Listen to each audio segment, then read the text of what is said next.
Welcome to another episode of The Breakdown. Oh, what a week in health it's been. We set up the interview that we are about to have a few days ago, thinking that we were going to talk about one thing. And then in the space of those few days, we're now talking about much more than one thing. The real impetus for this interview, before we got derailed with healthcare being lit on fire, was because we wanted to talk about the changes that have been made to the Chief Medical Officer of Health. And in order to do that, we reached out to somebody who's been on the show before and has been very extraordinarily, some might say, patient with us. So we're very excited to welcome back to the show Dr. Lorian Hardcastle. She's an assistant professor in the Faculty of Law at the University of Calgary with a joint appointment to the Department of Community Health Sciences in the Cumming School of Medicine. And then there's more paragraphs here that are very impressive. So we'll just say Dr. Lorian Hardcastle is awesome. And it's a thrill to have you back on the show, Dr. Hardcastle. Thanks for having me. I'm excited to be here. I'm so like, for a little bit of context for our listeners and our viewers, I sent a very panicked message earlier today being like, hey, so I know that, or I think it might have even been last night. Hey, so I know that we're scheduled to do this thing. Can we bump it by like 12 hours? Because apparently the universe is going to collapse. And we're going to talk about that in just a bit. But first, we're going to talk about the CMH. So help me God. So, Dr. Hardcastle, to start with, do you feel like there was undue legal confusion in regards to who was supposed to manage perhaps a minor pandemic once a public health emergency was created? Do you think that there was legal confusion out there? I think there was, and it was unnecessary. The Public Health Act has always been crystal clear that the Chief Medical Officer of Health is the one who issues public health orders, either in the day-to-day kind of situation or in a public health emergency. Section 29 of the Public Health Act said that. Despite that, what was happening during COVID, as we later found out, was that somehow Dr. Hinshaw came to believe that she was merely an advisor and the government was treating her as merely an advisor. Although when it was convenient for them, sometimes they would say, well, these are her decisions. And so the legislation wasn't matching up with reality because she was the decision maker in the legislation, but cabinet was dictating the terms of her public health orders to her.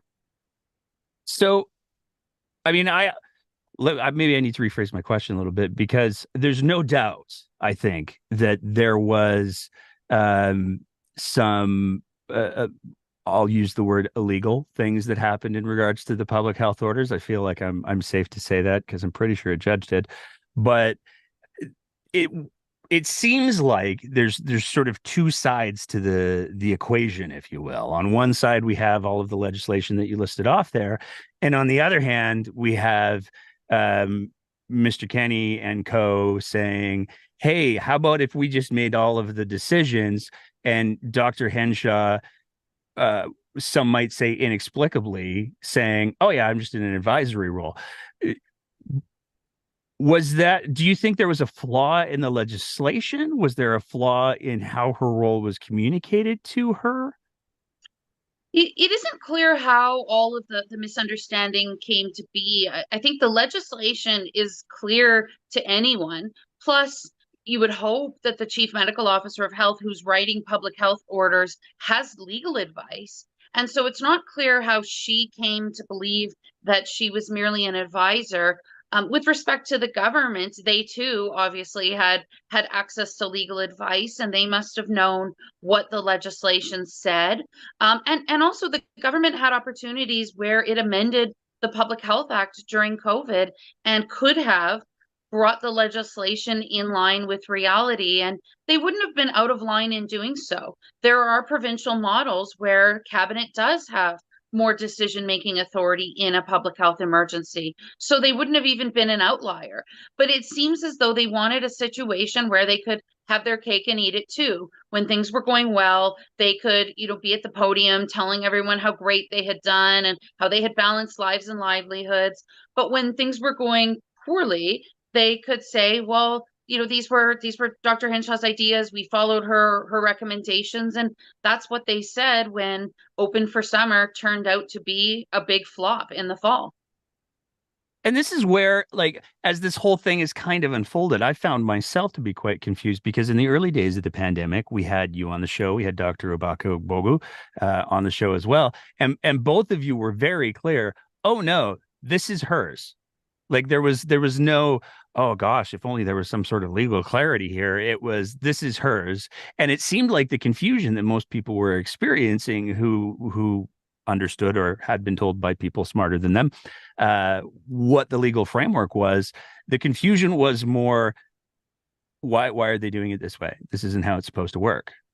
Am I like having Yeah, a Mandela no, effect moment? Or? that's absolutely fair. What there was just a complete misalignment between the law and what was happening in reality, and it's not clear why the government didn't resolve that. And so I don't blame the public for being confused and wondering who the decision maker was, because you had Dr. Hinshaw, who wasn't accurately representing the legislation. You had the government, who seemed to be waffling on what their role was, and all of it was unnecessary. They could have amended the legislation to begin with if they wanted to be the decision makers.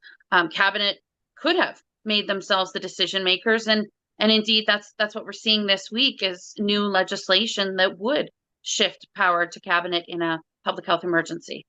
Yeah, and we're going to get to that in just a sec. I just really wanted to go through it because to me, it was kind of like if somebody walked into a convenience store and took a handful of like Snickers bars and then walked out, and the cop said, "Oh, you're not allowed to do that." And the person with the handful said, "Oh, I thought the clerk said I could." And then the clerk said, "No, no, I didn't say that, but you took them." And then there was confusion over not whether or not the law was broken, but who broke it. And it seems like that's kind of what happened in regards to the health protections and the health orders that were issued. It's not a question of whether or not the the health orders should have happened. It's more a question of how they happened. Am I representing that okay? Yeah. So what ended up happening was there were two cases, one by parents who were concerned that masks had been rescinded in schools, and then a group with the opposite view of public health orders, a group who felt that the public health orders were unconstitutional. And in both of those cases, the court didn't seem concerned with the substance of public health orders, and indeed, in the charter case, the court said no, these public health orders were necessary. Hospitals were struggling. So it's not that the court didn't support the public health orders themselves, but they said they were the product of improper delegation, that these public health orders weren't valid because Dr. Hinshaw had delegated her authority to cabinet. And so what ended up happening was there were a bunch of cases where charges were dismissed, or there were acquittals because the public health orders that people had been charged under were invalidly enacted. Not that their substance was wrong or problematic, but that the government hadn't followed the proper process in enacting those public health orders.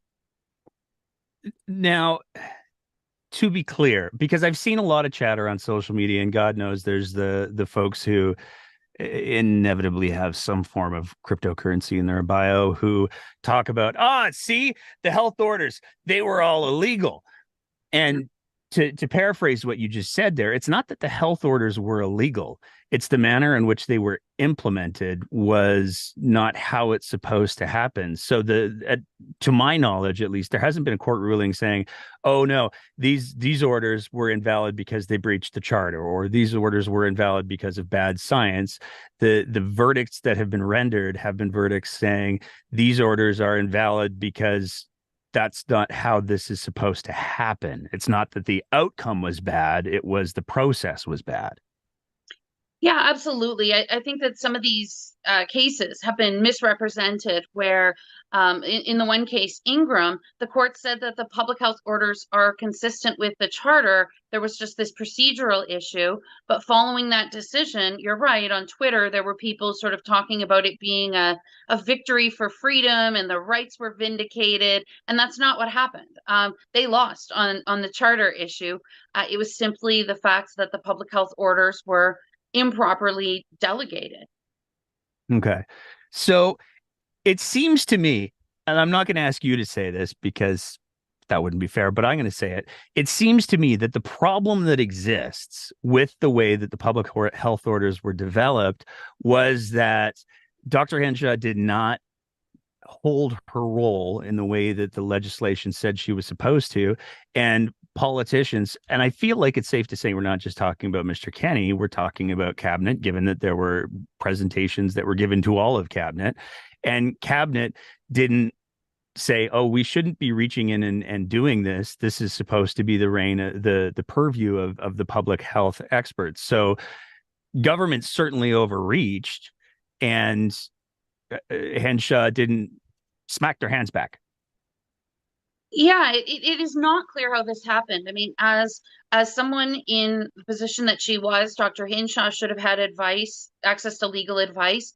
Cabinet should have had access to legal advice, and indeed, there are members of cabinet who are lawyers. So it isn't clear how anyone at the table didn't realize that this was the situation, and so it isn't clear if they just chose to ignore it or whether they were planning on making legislative changes post COVID. It isn't clear why they allowed this situation to persist, or perhaps they thought nothing would come of it.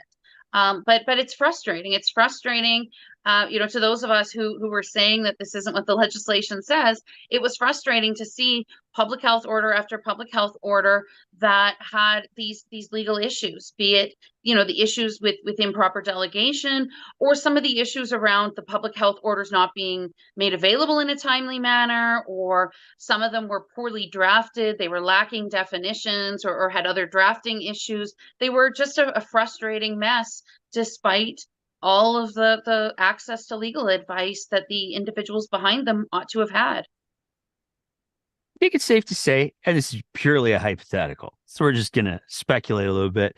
Do you think it's safe to say that if maybe Cabinet and Dr. Henshaw had listened to the episodes that we did, they might have saved themselves a whole bunch of trouble? Well, I mean, there were the episodes you did. There were other podcasts. There were For op-eds sure. that someone in the government had to see. There were Twitter threads in which some of the government's own policy advisors engaged. I don't know how they couldn't have known this. Yeah. Um, I don't disagree with you, but I wanted to make sure that we really fleshed that out because the takeaway for me as a non-lawyer, non-legal expert, I mean, there's a lot of people who say that my biggest credential is hack podcaster. I lean into that.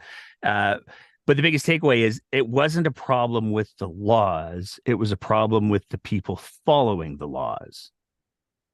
Yeah, absolutely. The law itself, which put decision-making power in the hands of a scientist, many people would say that that makes perfect sense during a pandemic, that having someone who is insulated from political pressure and who has the scientific background, that's who you want to make decisions. Of course, other people have a different view, which is that, these decisions aren't only medical in nature, but have political, economic, social dimensions, and so that they should be in the hands of elected officials. So there are people with both views, and you could draft legislation that reflects either view. We just happen to have legislation in place that situated the power in the hands of the chief medical officer of health. Okay, which brings us to the new bill, and this is Bill 6. Um, what was your? I'm gonna not pontificate too much just yet, but what was your? I mean, we knew that something was coming. What was your reaction on your first reading of Bill 6?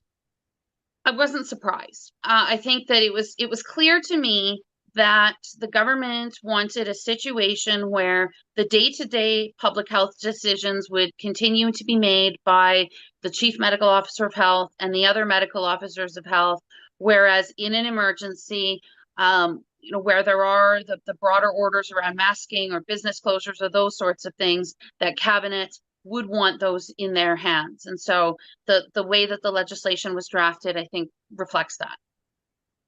What do you make of I guess I have so much dissonance with this bill and the justification for it. I'm going to try to work through some of that with you. I have a feeling I'm not going to resolve very much of it just because I have a fundamental problem with the logic behind it. But what do you think of the argument or the logic that, hey, you know what? If it's a small scale thing, if it's one individual, if it's one location, then science is awesome and we should listen to it. But if it's a bigger situation with larger potential loss of life, then we should leave it in the hands of the people who don't have any medical or scientific or ideological or any of those things background. Yeah, I think it's a huge problem that in a public health emergency, if one were to happen following the passage of this bill, that the decisions would be in the hands of cabinets, and the government isn't doing anything in the legislation that would counterbalance that. And so I would have liked to have seen a bill where if cabinet is to be the decision maker, then the chief medical officer of health is made more independent. And so at the very least, we would get access to their recommendations and their advice. And there are models for that. And so for me, that would have been a better balance, that if cabinet is going to decide, we still get to see what those recommendations were so that people can make decisions for themselves and their families accordingly. Okay, so all of that being said, then, I mean, it seems like your inclination would be that in scientific problems, there should be the balance of the decision making should be held by people who understand the nature of those scientific problems.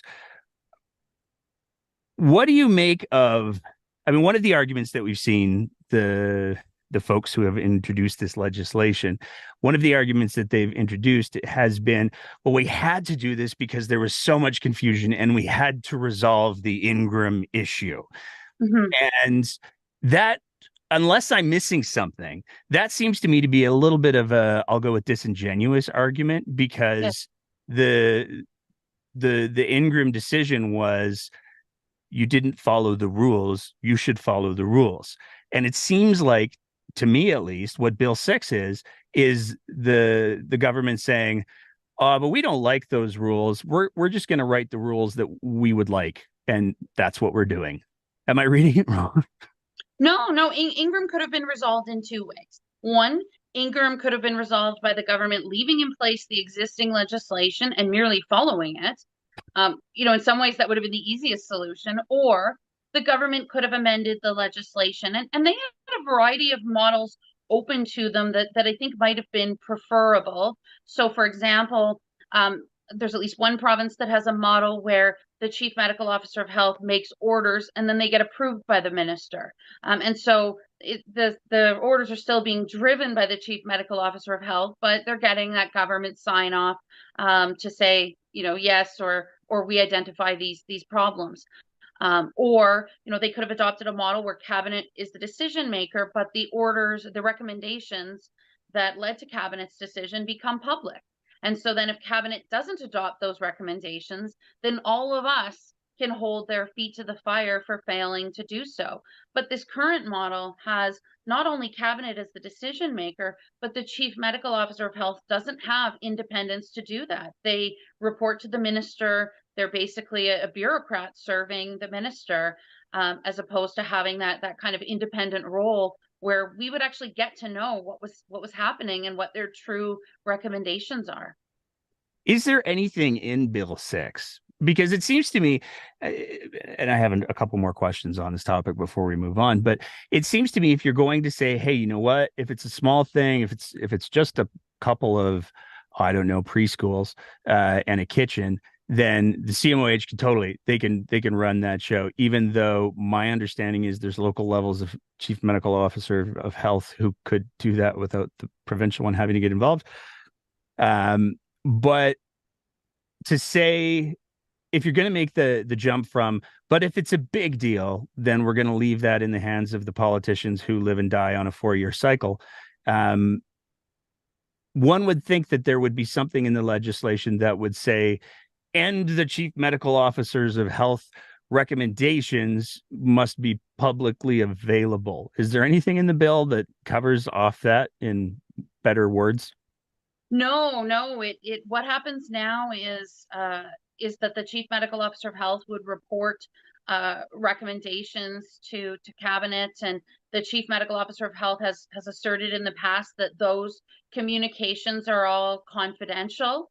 And then under the new legislation, what would happen is cabinet would then make the decision. So we wouldn't see the recommendations. We wouldn't know the rationale behind cabinet's decisions. We would just get a public health order saying, here's what's happening. Or perhaps more likely in Alberta, we would get no public health order and we would all be left wondering, should we wear masks? Should we stay home? What should we do? No one's telling us.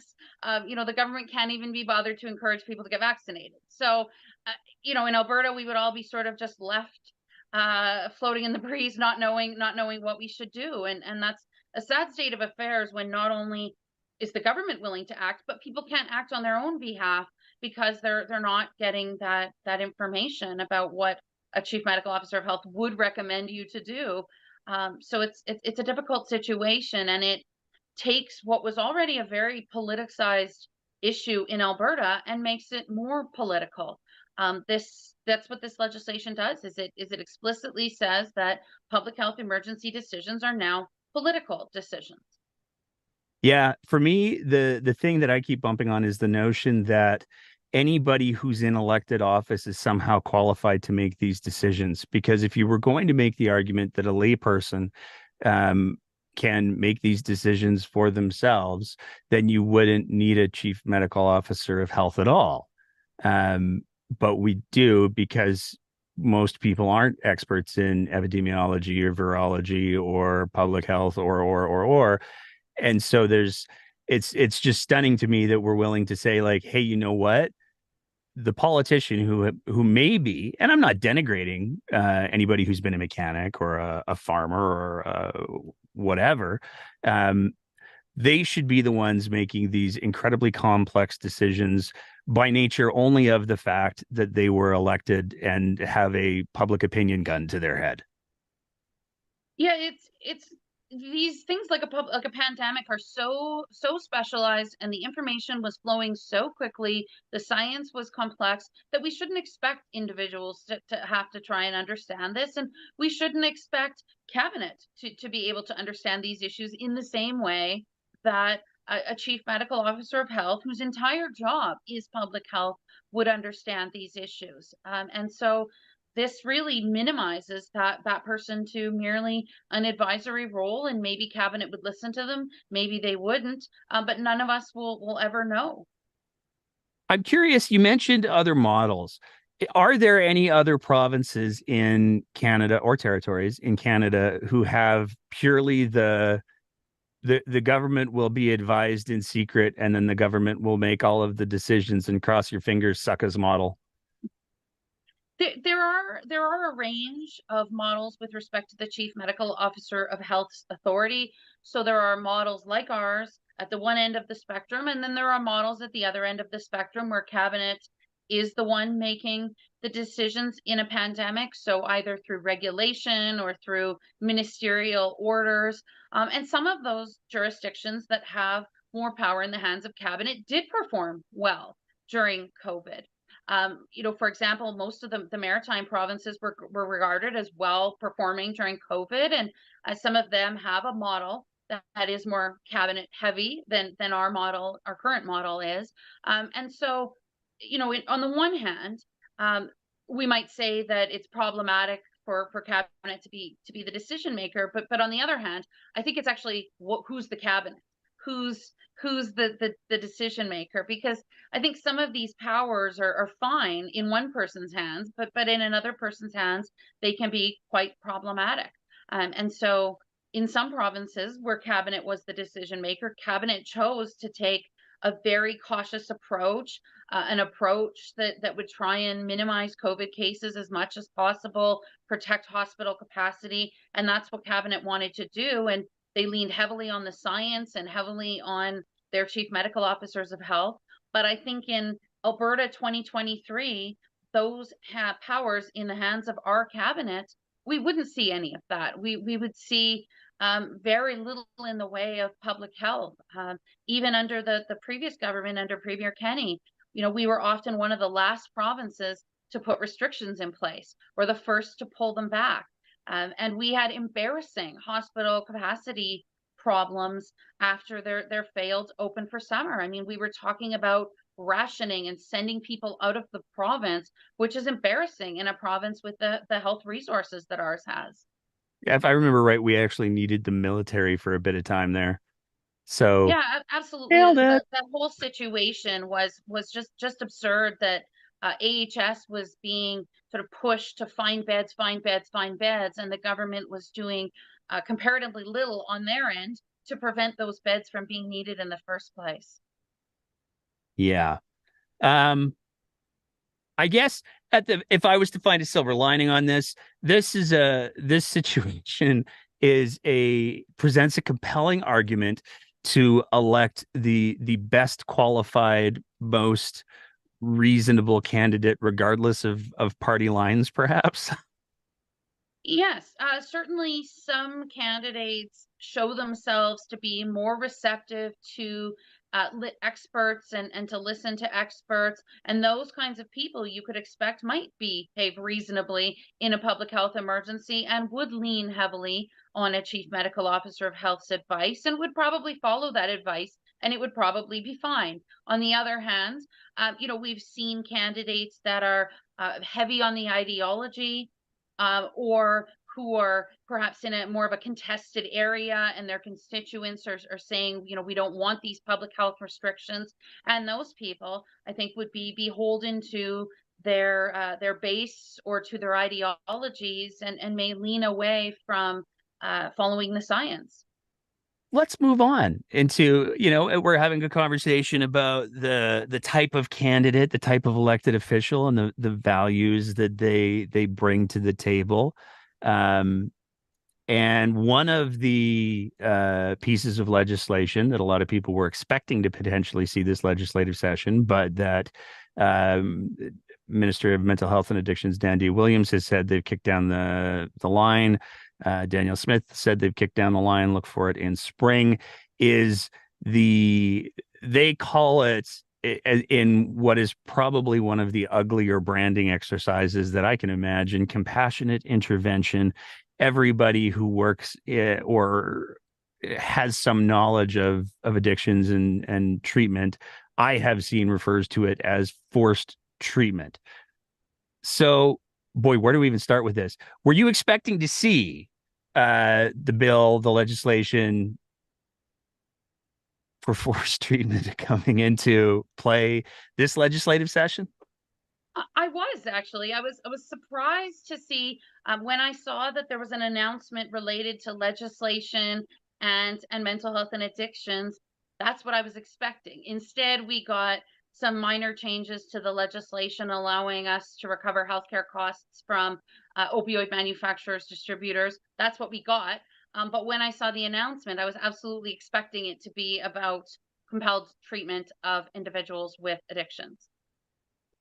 Yeah, there's some fascinating interpretations of that Legal Recovery Act just by the name alone that were certainly floating around social media, and it turned into we're including the one other category of people involved in the dissemination of these drugs that were involved in the lawsuit. So I'm sure there's like some legal nerd out there who's just like, oh, this is wonderful.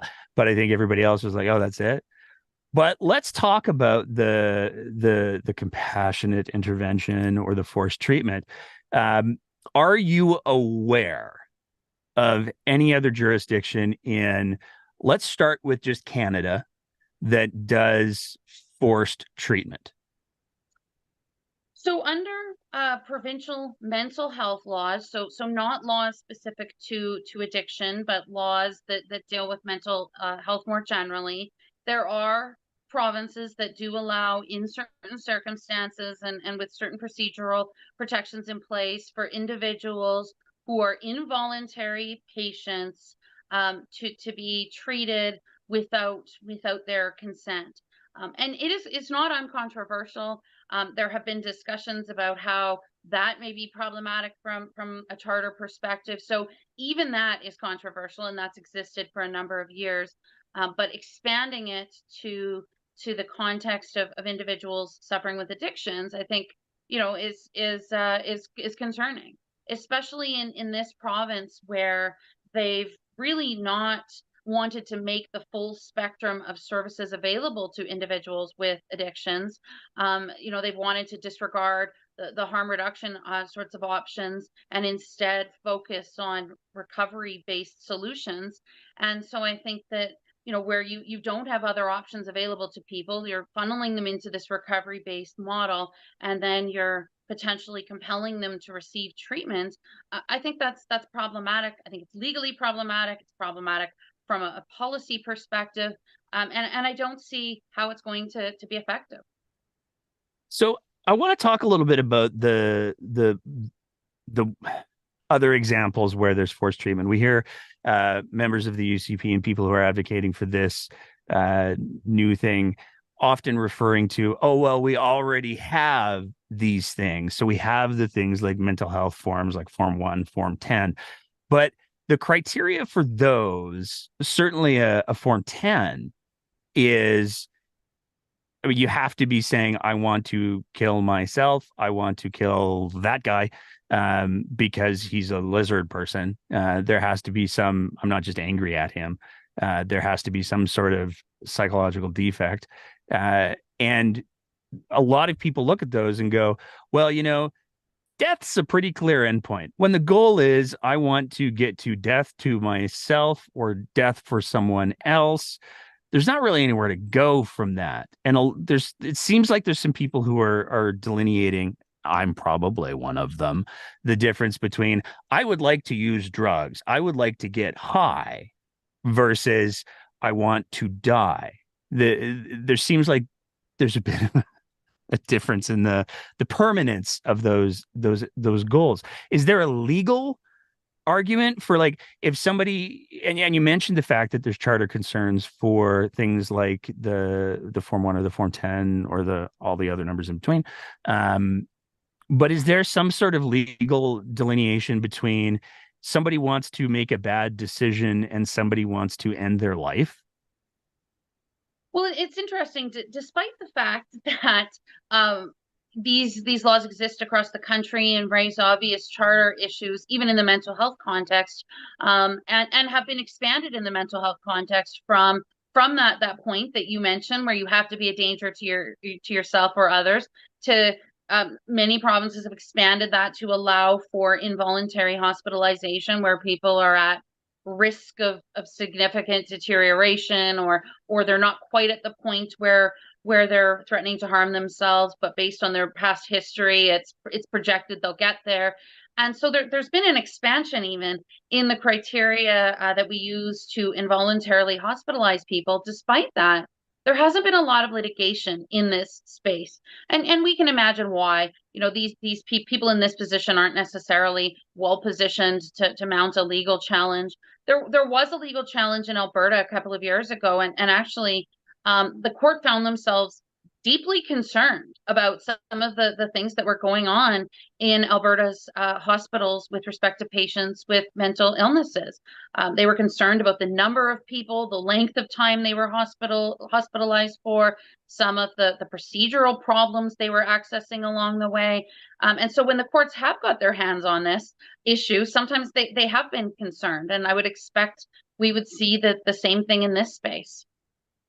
I mean, the revocation of a charter right is, to my understanding, a pretty big deal. That's why they have the Oakes test, I'm told. Yeah. So if you could talk about that, is there a test? Is like, Yeah. with the pandemic, we had the Oakes test to suspend the charter rights because the world was toxic.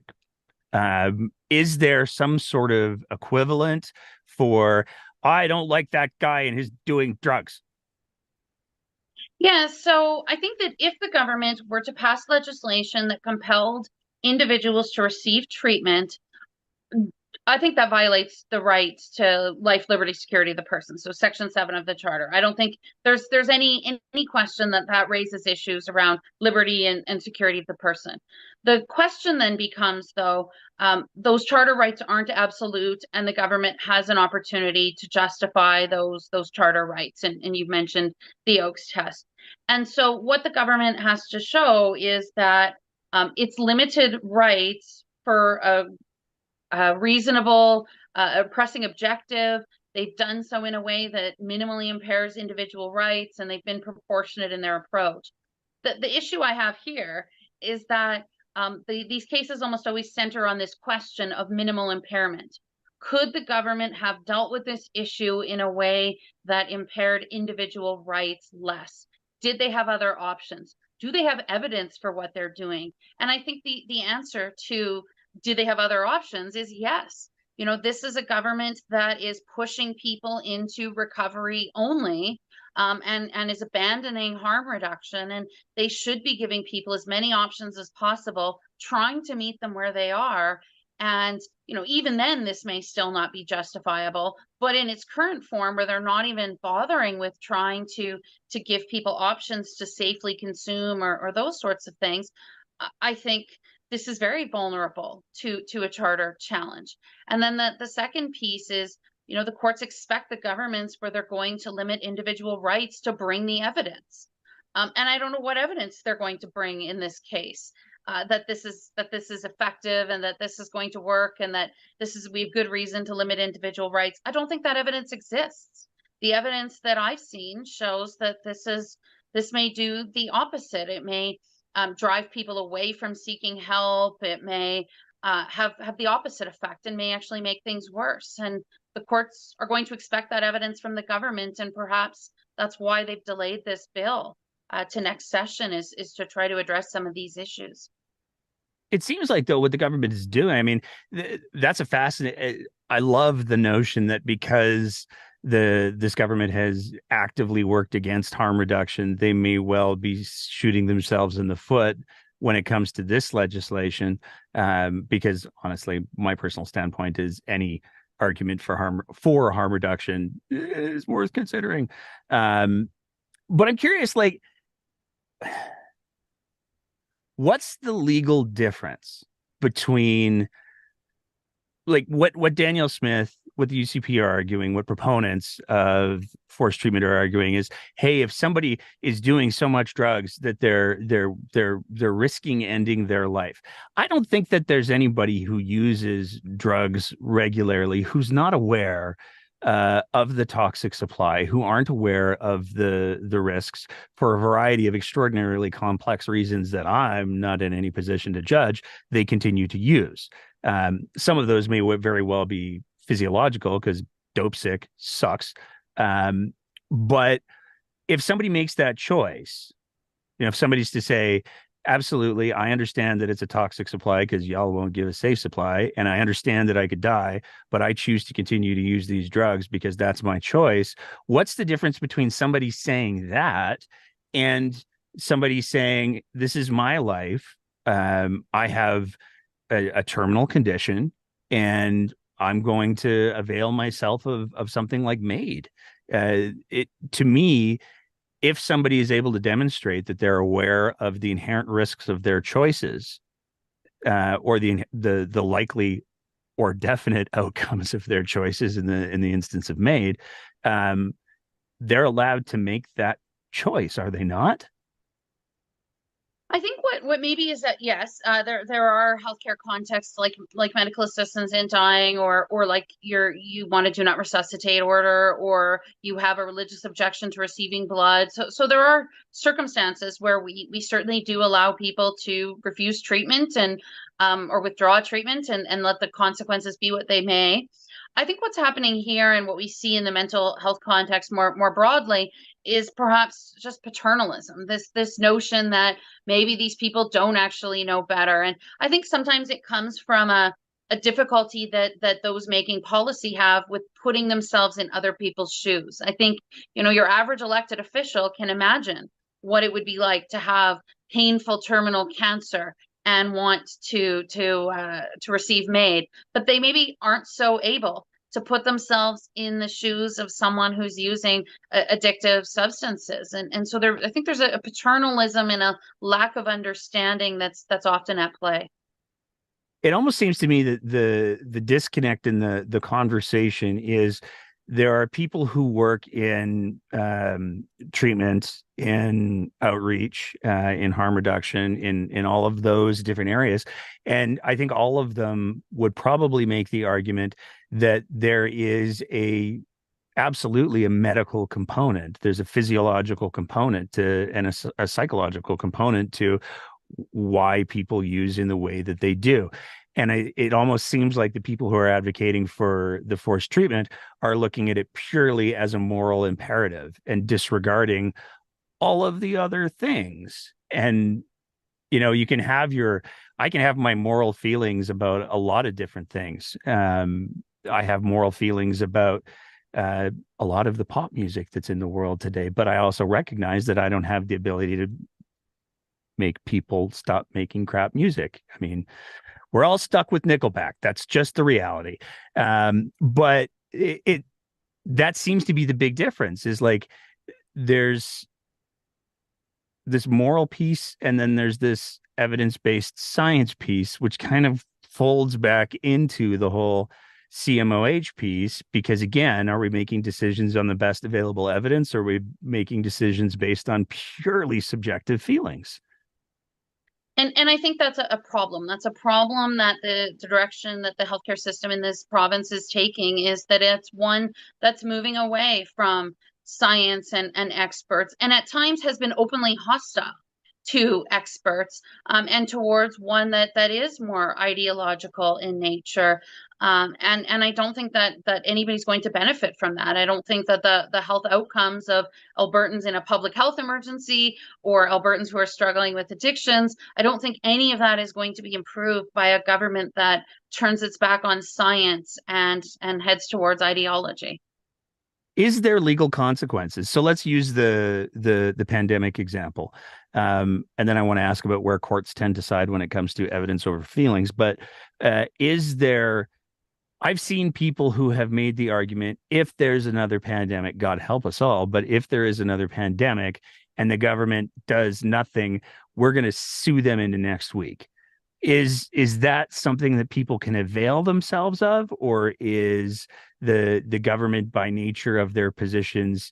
I mean, I know that you can get away with not literal murder, but you can say some pretty nasty things inside the legislature that if you were to say outside of the legislature, there's consequences.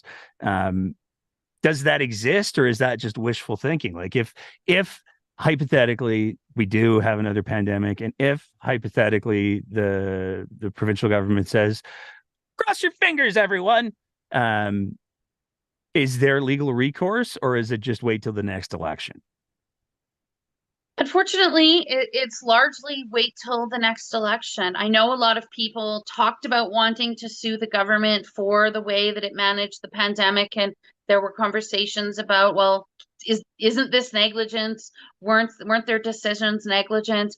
And the issue that we have with the law of negligence is that what it does is it does two things. One, it insulates policy decisions from the review of courts in negligence law. So if the decision is a policy decision, as opposed to executing that policy or carrying that policy out, the courts won't touch that in a negligence case. And so a lot of what people had problems with during COVID would be policy decisions, the decisions not to bring in masks or not to close businesses, or to not allow you to have people at your house, but to allow you to go to the mall with 10 people. All of those things are really policy decisions. And so the courts would be very reluctant to say that government is negligent in that space. And then the other thing that we see courts saying in negligence cases against government is they talk about the government having a duty to the public as a whole, and having to balance different interests. be they economic, be they health, be they whatever, and that the courts aren't really, they're not in a good position institutionally to make those decisions for governments. They don't have access to the same information that government does. They just have the injured person sitting before them. And so they don't have that same institutional expertise as government. It's hard to sue governments in general. And there were cases actually after SARS where people tried to sue the Ontario government for its management of the pandemic, and those cases went nowhere for the reasons that I mentioned. So I guess elections have consequences.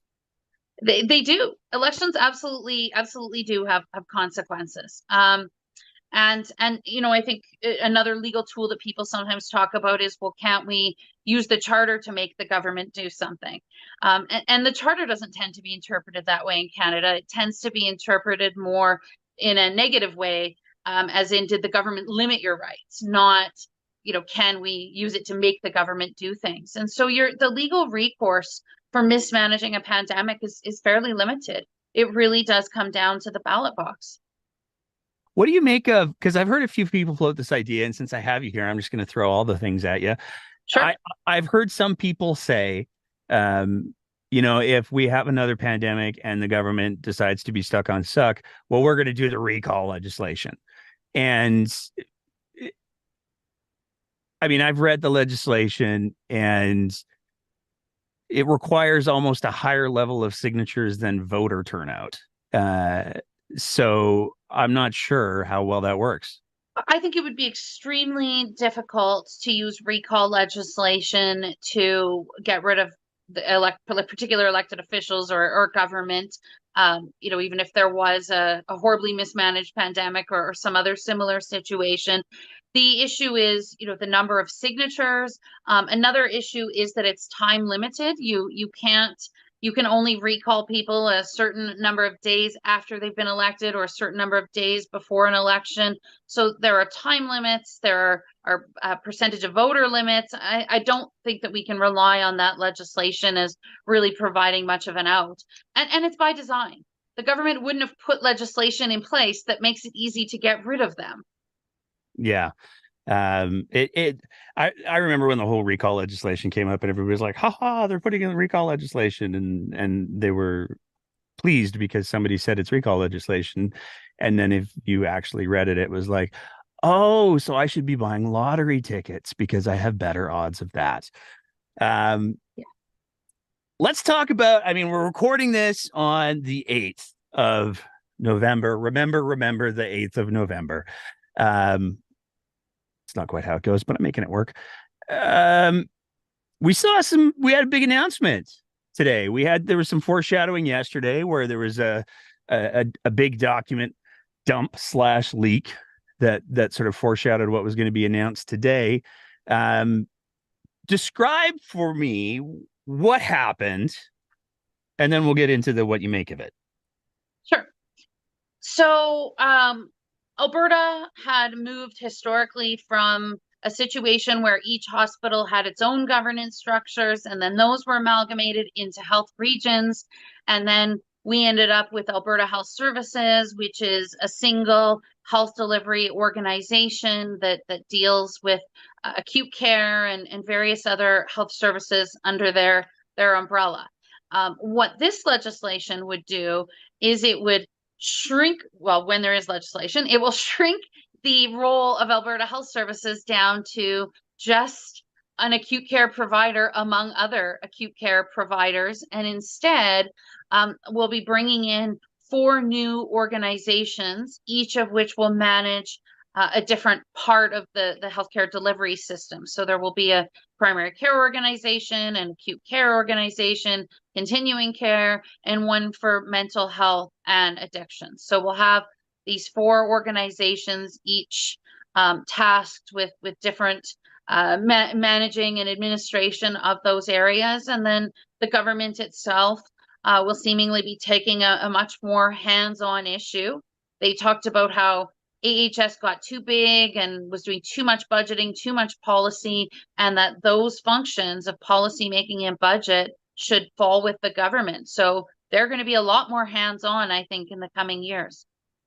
I love the the rhetoric of, oh, AHS is way too big, said the government.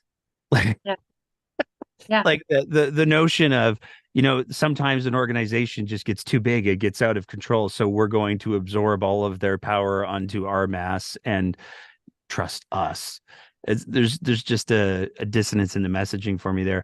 um what's your immediate reaction to the way that this has been? I mean, there's a bunch of implications that I want to go through with you, but I want Mhm. to get sort of your high level. What are your big thoughts on what's been presented thus far? So I think my biggest concern is that this is going to take us back in time. It is no coincidence that Alberta has moved towards trying to integrate services under a single entity, AHS. That's happened across Canada. It's happened across the world. There's good reason that policymakers across the world have realized that trying to have an organization that can integrate different forms of care and smoothly transition patients from one part of the system to the next is likely to have higher quality of care. What I worry about here is just people falling through the cracks. If you have one entity managing acute care, another managing continuing care, how are people going to make the smooth transition between those forms of care? We're moving in the opposite direction of everyone else. So I think that's, to me, the biggest concern with all of this. Yeah, I find myself curious. Like, if you think about, AHS is only going to be hospitals, is the direction that I mean, Smith said it should be called Alberta Hospital Service. Um, and I find myself wondering, historically, if somebody was in some form of crisis, we'll do the mental health and addictions road because that would be siloed separately. But if somebody has the mental health and addictions piece, and they go to the hospital, and the hospital says, okay, we're going to refer you to our AHS mental health and addictions um, service, and they do exist. I mean, I know that there's a pediatric psychology building that's like right across from the Foothills Hospital. That would theoretically, and we can only speculate because we haven't seen the legislation, but based on the documents that have been produced, that would be cleaved off from AHS. And I can't help but wonder, okay, so if AHS isn't going to be running the AHS pediatric psychiatric stuffs, who's gonna take that over? Yeah, and will that person be able to transition seamlessly from acute care to mental health services in the community? And we just don't know. And I think that we can theorize that it's probably not going to be as smooth as it is now, because why would it be with two different organizations being run in two different ways? Do you have concerns? And I'm curious, when it comes to like the Canada Health Act, Yeah. there's some interesting language that was used in today's press conference, because we saw the question come up. Okay, so what you're saying is Alberta Hospital Services would be the new one of the providers for acute care, but you also referenced Covenant Care as an acute care provider, and you also referenced doctor run surgical clinics as acute care. So now we're talking about acute care existing and there being multiple players in it. Is there room for, you know, Bob's Hospital Co. Hmm. Um, if Bob was able to present a reasonable business case, and there was no, that won't happen. The response was, everything's going to be publicly funded and you won't have to pay for it. And that to me almost seems to blur the lines a little bit when it comes to the question of privatization, Yeah. because it seemed to me, and I don't know if, and this is why I'm working my way to the question. I'm very long-winded. I apologize, but it seems to me that there's almost a redefinition of what privatization means. Because if you're going to say, well, Alberta Health Services is publicly funded, and so it's not private, and Covenant Health is publicly funded, and it's not private, and the for-profit clinics are publicly funded, so they're not private. Now it seems like with this new model, we're opening up the door for more for profit organizations coming in. And the data isn't great on for-profit healthcare, unless I'm very much mistaken. Yeah, you're correct. So if we start with the last piece, the data on private healthcare, the context where the data is probably the most robust is in the continuing care context. And what we've seen there is data showing that for-profit operators of long-term care homes, nursing homes, other continuing care facilities tend to deliver poorer quality care than nonprofit public facilities. And so Alberta has a mix of different facilities, but I think that one of the changes as a result of these reforms will be that those facilities that are currently publicly operated are likely to become private facilities. So there will be those concerns in the continuing care context. With respect to the hospitals question, and you mentioned the Canada Health Act at the outset. The Canada Health Act talks about the system has to be publicly administered. And so I think we're still doing that. We're still having the government and these new entities administer it. And then the Canada Health Act talks about how you can't have financial barriers to insured services. And so that's why we've seen this proliferation in Alberta of these private surgical facilities. They're privately run, but the money is coming in from the public system so that patients aren't paying, so there aren't those financial barriers. So it's not privatization in the sense that the Canada Health Act is concerned about. It is still privatization that we should be concerned about, though. There are concerns that these facilities that aren't public hospitals will upsell patients to uninsured services, that they will pull providers out of public hospitals and into these facilities, making it difficult for public hospitals to hire nurses and doctors. There are concerns that these facilities take the cheap, easy cases, and then those people get seen sooner than the sicker people who have to receive, let's say, surgery in a public hospital. So yeah, these private facilities raise issues. And I think that under this model, we're likely to continue to see more of these kinds of facilities popping up and more of these contracts for private entities to provide surgical services compared to acute care facilities. It seems like in Alberta, historically, as a general theme, the will of the public has largely been we don't want for-profit healthcare. We want public, not for-profit healthcare.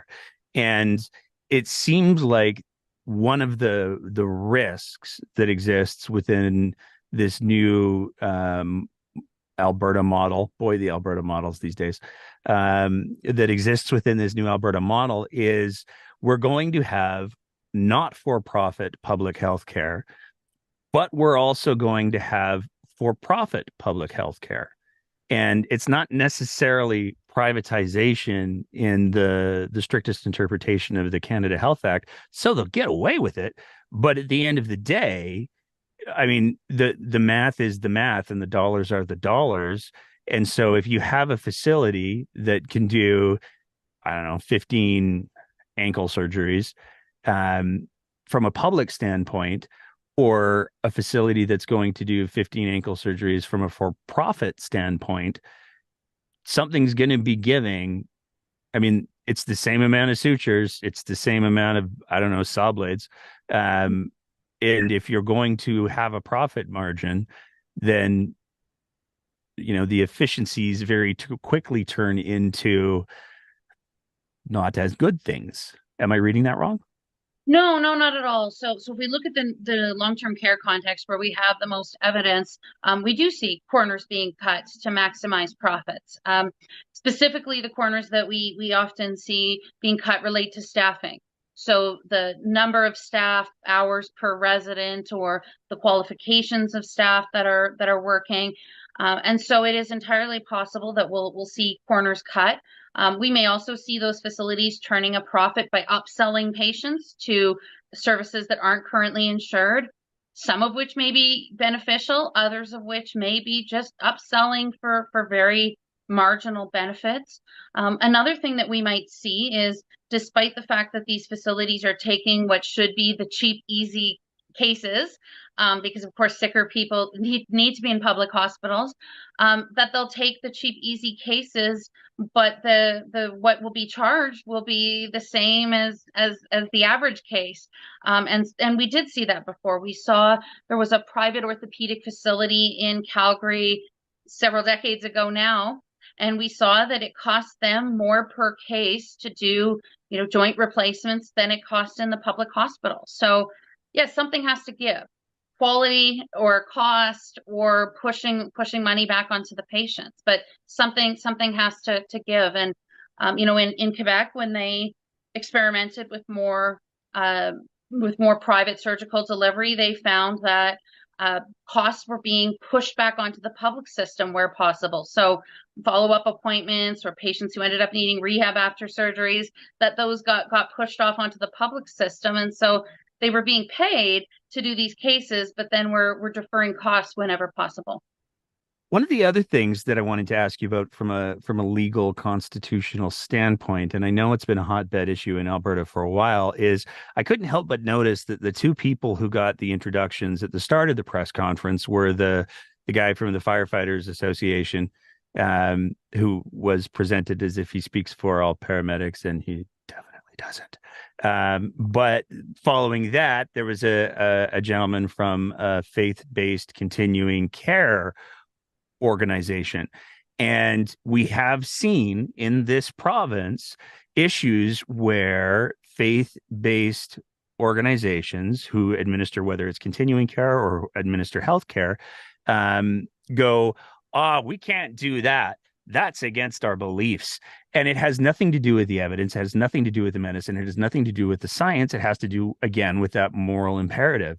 And, when we see this expansion, and especially when we see the expansion of the continuing care piece that's going to go fully away from AHS, where do the courts side on that? So like here's the question that I'm just going to get to. Let's say that we have an expansion of the acute care because, as the press conference said, AHS is just a contractor to Alberta Health now.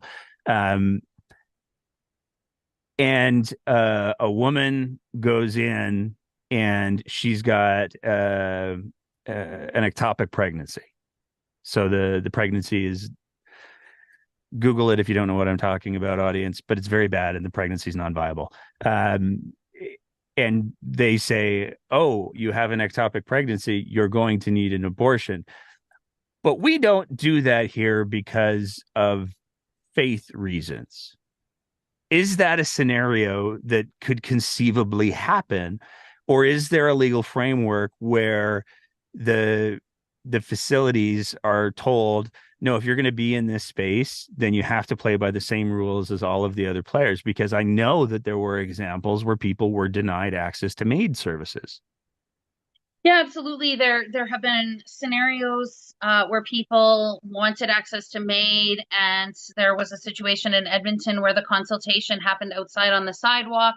There was another situation in BC where a man was terminally ill and wanted MAID, and he had to be sort of schlepped across town in an ambulance, and his daughter had said that it was horribly painful for him and difficult to have that transport to a non-religious facility. So yeah, these are certainly issues that can happen. Where the law stands on these issues is that there is individuals do have religious rights, and that's been interpreted in some contexts as giving providers the right to refuse to provide care where it doesn't adhere to their religious beliefs. So what has happened is some provincial colleges of physicians and surgeons, for example, have said that if you won't provide a service, you have to provide an effective referral. That's been litigated. In Ontario, that's gone up to the Court of Appeal, and the Court of Appeal got behind that policy, even though there were doctors arguing that the sheer fact of a referral is objectionable to them. But the college disagreed, as did the court. So there is support in the law for that duty to refer. Some provinces have said to religious organizations, too bad, if you get public funding, you have to provide the spectrum of care. That has not, to my knowledge, been litigated. There's kind of an open constitutional question that's unresolved in Canada about whether those conscientious or religious objections can a corporation have a conscientious or a religious objection? And that we actually don't know. The courts have never resolved that. So there are a whole bunch of open issues, but it may be complicated in Alberta by the potential for legislation that made it partway through to becoming a bill and then sort of fell off the order paper. And that legislation would have actually explicitly protected conscientious objection, would have explicitly protected religious organizations, and wouldn't have allowed the college to put in place a policy like Ontario's saying that you have to refer. So if that legislation reappears, then we could really see that becoming a significant issue in Alberta for individuals seeking MAID, or people seeking reproductive healthcare services, or people, LGBTQ couples seeking reproductive services, trans affirming or affirming care. Like, you can imagine the scenarios that may cause religious objections. And so if that legislation comes back, I think there are various groups that should be concerned with their access to health services. Yeah, for me, the conscience or conscious, depending on which iteration of the legislation and who introduced it you want to pursue, I will never get tired of that video. I will never ever get tired of that video. The fact that we have, it's not like the guy who introduced that private members bill wandered off into the ether. It's more like he's currently the Minister of Mental Health and Addictions and has been handed this great big thing. But I also find myself wondering, when it comes to the faith-based pieces, are there any legal protections in place for, let's say, let's tie this all together. Let's say that I really like my drugs. Oh, and I'm an atheist. And I overdose because the supply is garbage 3 times in a day. And that's enough for this compassionate intervention to be triggered. And so they say, oh, you've got to get treatment, and we're forcing you to do that. And then I get carted off to a treatment facility that is faith-based. Is there any sort of legal framework to say you can't do that? You can't force people into religious spaces. Is there a precedent for that? Like, there isn't a precedent, and I'm not aware of sort of, even at the policy level, patients refusing that. I mean, I think certainly patients can refuse religious services within those facilities. So, for example, if a chaplain came around, or there was some form of religious programming offered, certainly individuals do and have refused that. I'm not aware, though, of sort of any litigation around those particular issues, apart from when it's been kind of at that freedom of religion level, and the allegation or the litigation has been by providers. So it's really an issue that hasn't been subject to much litigation. But I take your point that there may be particular approaches to addictions treatment in a religious context that may differ from another context, and that may raise these issues. Because in other contexts, the religion is more tangential, right? You have cancer, and the religion piece is an add-on. The chemotherapy has nothing to do with religion, and whether you want to avail yourself of the facilities, chaplain, or whatever else is an opt-in, opt-out add-on. But I think you're right, in the addictions context, the treatment itself, which could be the kind of therapy sessions or those sorts of things, could themselves be religious based. And so I think we could see an argument there that it's impeding on an individual's, not only their liberty, the fact that they're there undergoing compelled treatments, but that if that treatment has a religious bent to it, I could see them making an argument that this violates freedom of religion, freedom of conscience. But we don't have any cases as precedents for that, but certainly those arguments could be made. That blows my mind that we don't have any precedents. Like, if only for the reason that um, we had this problem with these schools for a while, and they were very much faith based. And they did some, and I'm not denigrating faith, to be clear. I say this all the time. My audience hears this all the time. I'm not denigrating anybody who has faith, but I think when you start to use your religion as a cudgel, you're crossing some lines, maybe. Um, it's fascinating to me that we don't have any like, hey, so taking people off to religious institutions to re-educate them, that should be illegal. Well, if you're referring to things like, of course, residential schools and those sorts of things, yeah, there has been litigation there. But the litigation didn't tend to be freedom of religion kind of arguments that were made, but rather arguments for example, there were negligence cases where it was argued that the treatment that was received was negligent, or those sorts of things. Those are the arguments that have tended to be made. I'm not aware of charter cases like that, but there may be charter cases in the educational context somewhere. But in the health context, at least, this would be something that is still to be determined. That's wild. That's just I'm just very surprised by that. See, this is why I like having conversations with people who know things more than me and are way smarter than me, because I get to learn something. It's fantastic. Um, what are the big so let's run through sort of the list of what we went through, because I want to hear what your big concerns are. What are the things that you're going to be watching for? So with the CMOH piece with Bill 6, what are the things that you're looking at and going, oh, this is going to be interesting to see how this plays out? Well, I think unfortunately we won't really see what happens with the CMOH until there's a public health emergency. In some ways, we don't know how the cabinet will behave until they're actually faced with the choice. But in the shorter term, I think I'll be curious who the CMOH will be. Is it going to be hard to recruit someone as CMOH, given the political past and given the new legislative context? And what approach will that person take? Will they be a figure that is very in the background advising government, or will they be a figure that has more of a public presence? Even if there's not a public health emergency, do they have a public presence in things like the recent daycare E. coli issue that we saw? So I think with the Public Health Act, unfortunately, it's a long game that we're going to have to see how that plays out. I guess it all depends on whether or not the given health crisis is pressing, or whether or not public facing is a priority. But yeah, it's just me speculate. I'm not even speculating. That's what kills me on this. Okay, so that's the CMOH stuff. What about the forced treatment? What are you going to be watching for there? What are your biggest concerns, other than I'm not going to put words in your mouth. Well, I think in the long term, I'd love to see what happens in a charter challenge when the government is made to show the evidence. Well, what evidence do they have?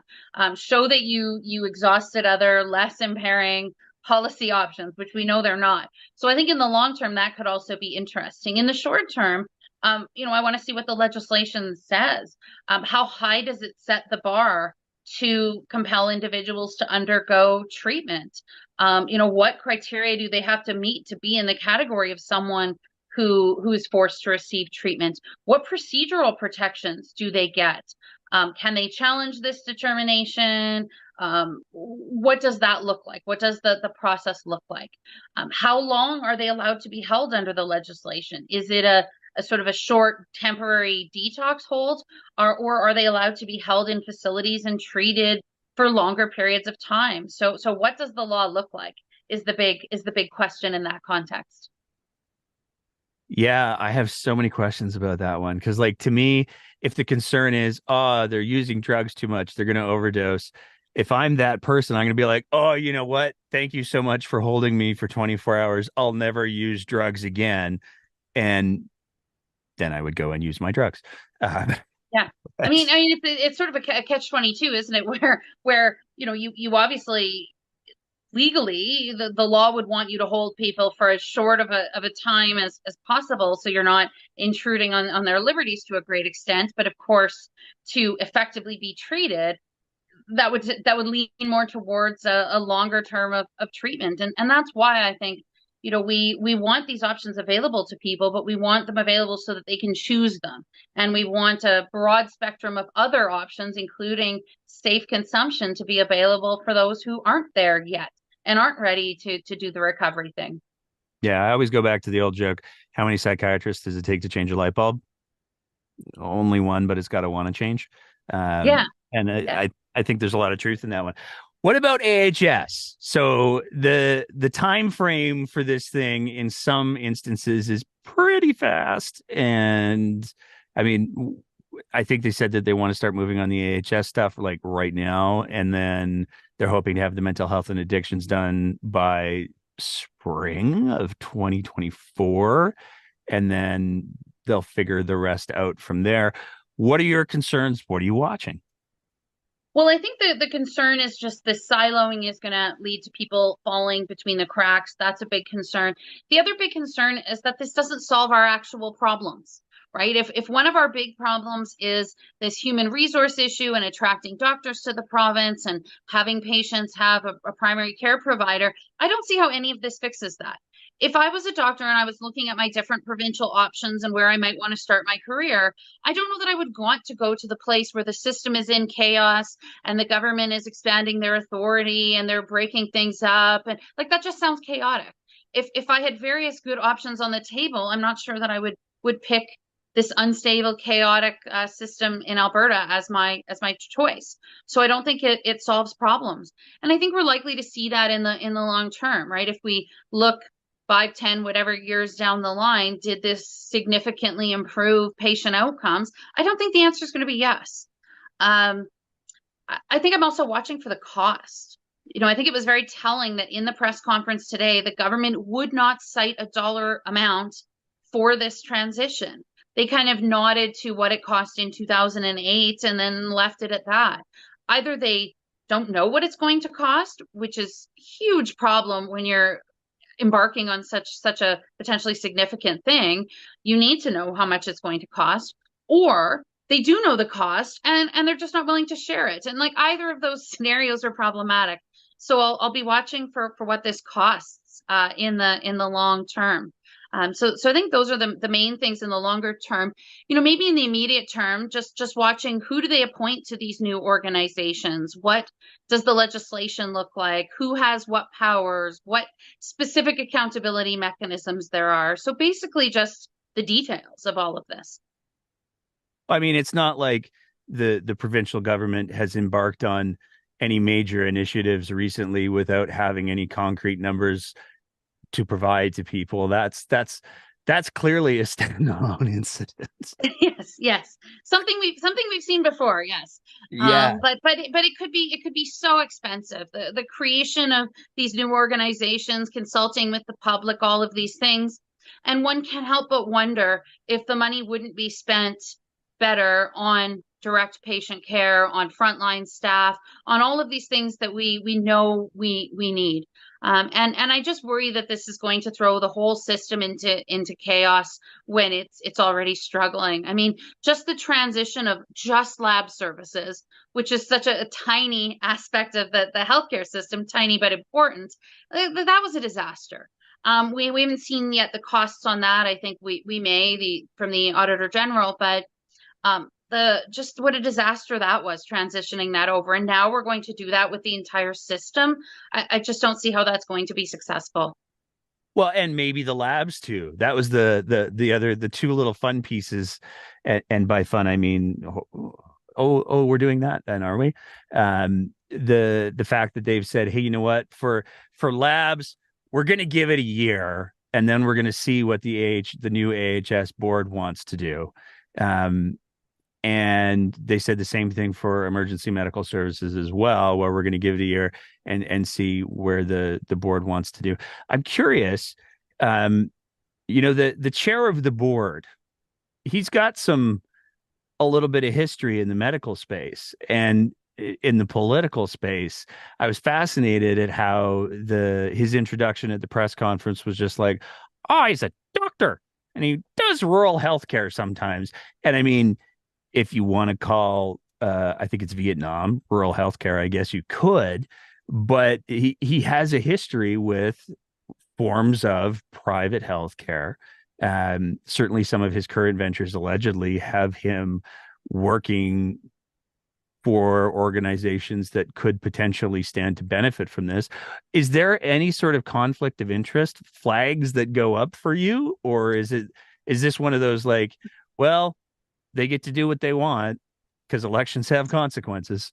It's a bit of both. It is, they part of winning the election is not just that you make decisions, it's that you get to appoint people to a whole slew of boards and tribunals and committees. And I think sometimes we forget that you can get rid of elected officials at the next election, but their influence stays around until you can change all of those bodies that they made all of those appointments to.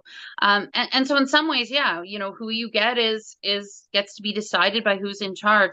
I think with respect to this particular individual, yeah, I think it was curious that they focused on his sort of medical qualifications when it seems that he maybe is more focused on other ventures, and he has had a political past. None of that was really mentioned.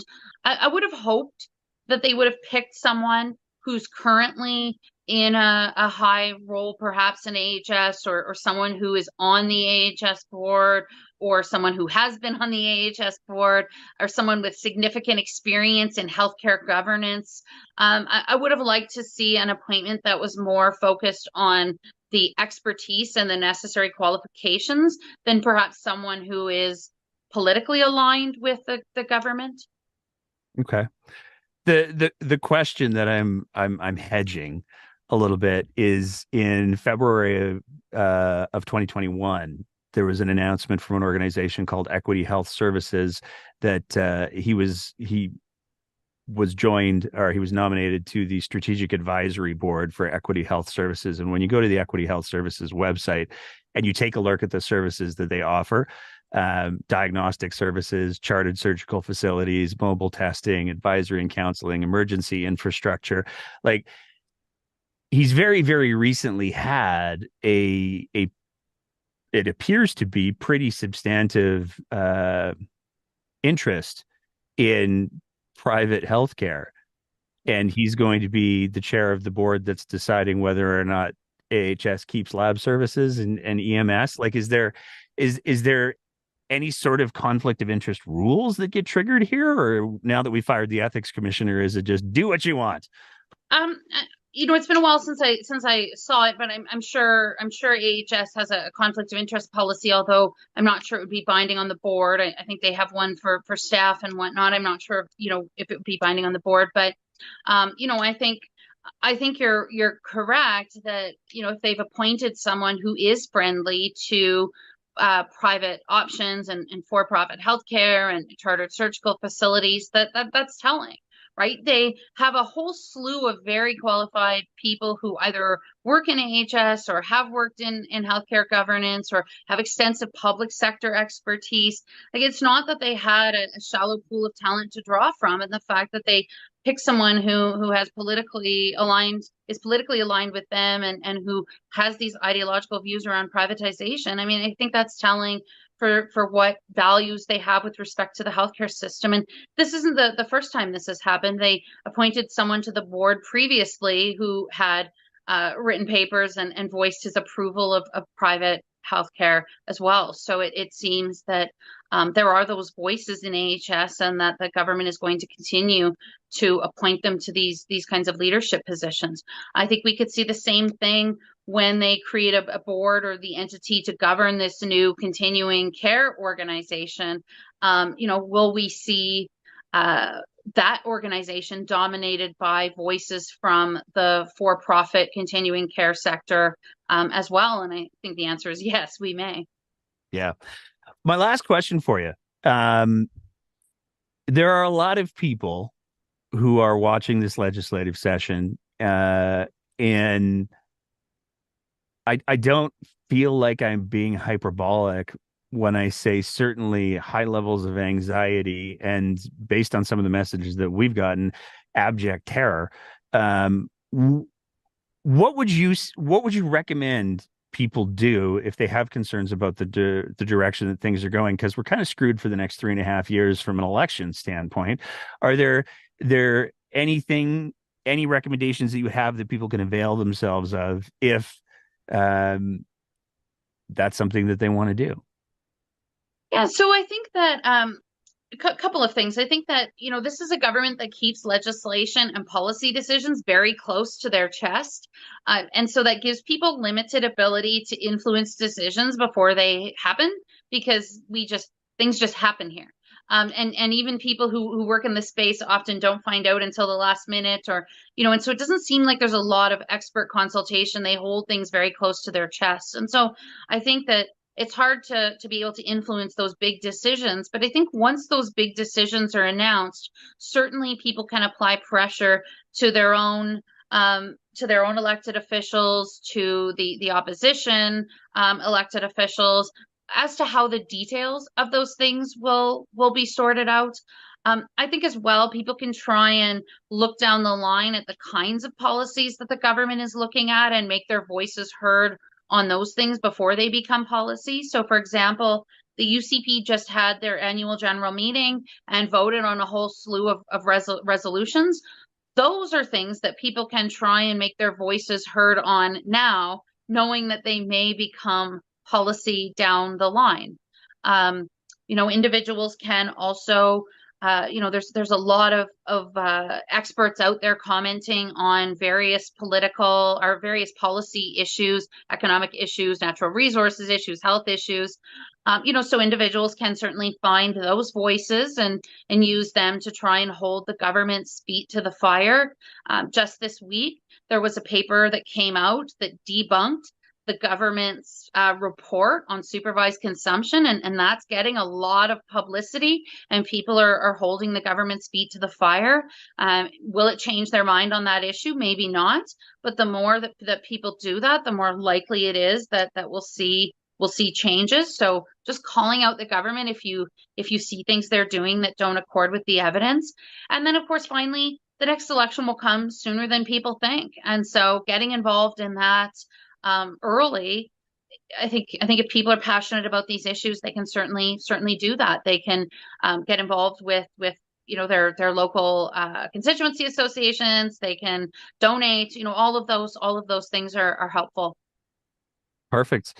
Dr. Hardcastle, is there anything else that you want people to hear? You brought up the UCP AGM. I was trying so hard, because that's a whole other rabbit hole to go down. Yeah. Maybe we'll bring you back for another conversation about all of the wonderful implications. And I just don't understand how people vote for that stuff. I just can't wrap my head around it. But is there anything else that you want people to hear? Is there anything else you want people to take away from the conversation?